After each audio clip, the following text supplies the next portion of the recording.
The Ilustrados were given more adequate westernized education in shaping the reform system and eventually the revolution in the 19th century Philippine history.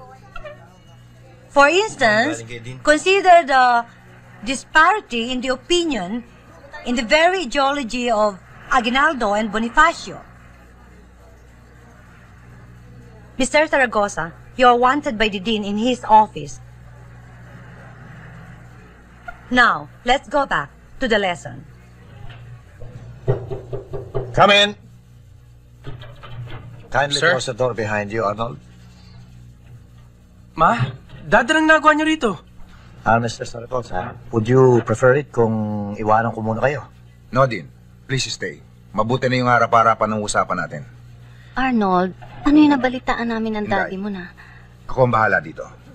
Pero Tomas, Ako makikipag-usap sa anak natin. Tumawag sa amin ng mami ni Karen. Ano itong balita nag-asawa ka na raw? Bakit hindi ka sumasagot? Totoo ba? sinong babae niyan? Shut up! How do you expect me to Just shut shut up when up! you're... Oh, may asawa na ako. Oh my God! Tomas! You're only 20 years old. Paano ka nakapagpakasal ka nung minor de edad ka? Lahat may paraan, Dad. Huwag kang magpilosopo sa akin, Arnold. Hindi ako nakikipagbiruan sa'yo.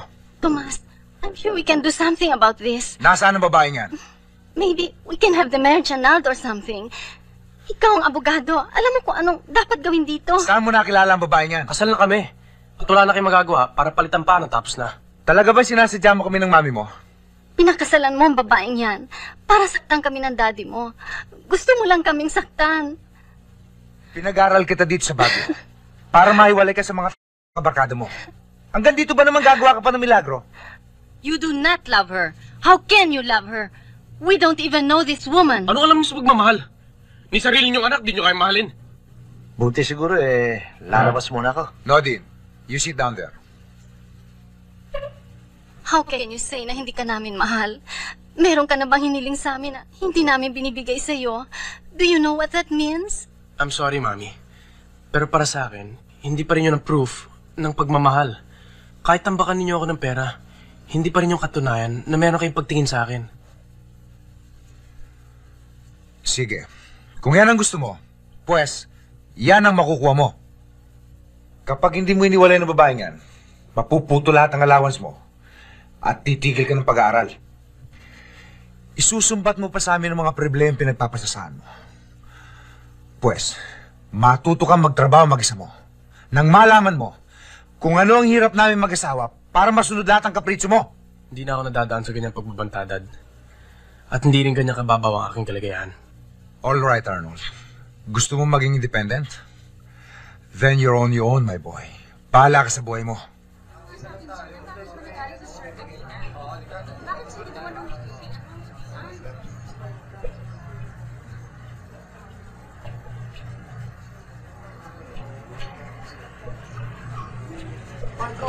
Arnold, cool ka lang. Ba't mo ginawa yun? Gusto kitang tulungan. Humingi ba ako ng tulong? Look, let's put it another way, okay? I'm a real friend.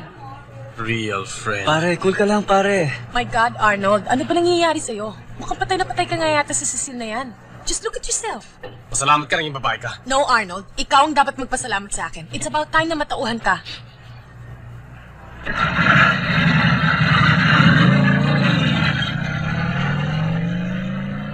Ano naman ba ginawa mo?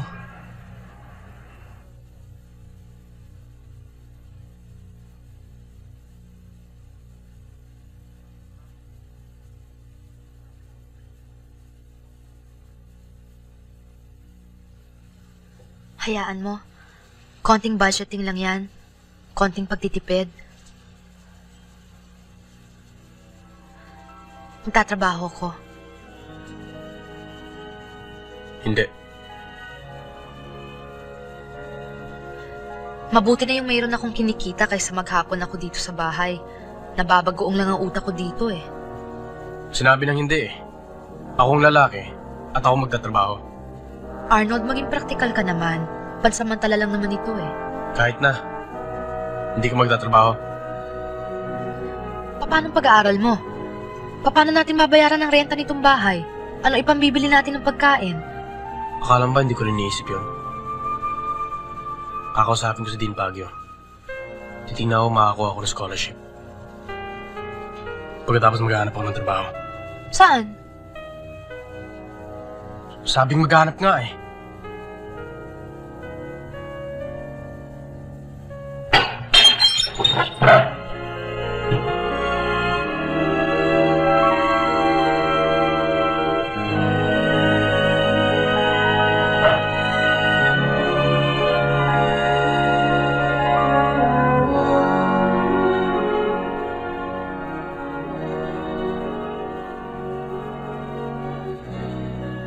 Hayaan mo, Arnold. Magtutulungan tayo.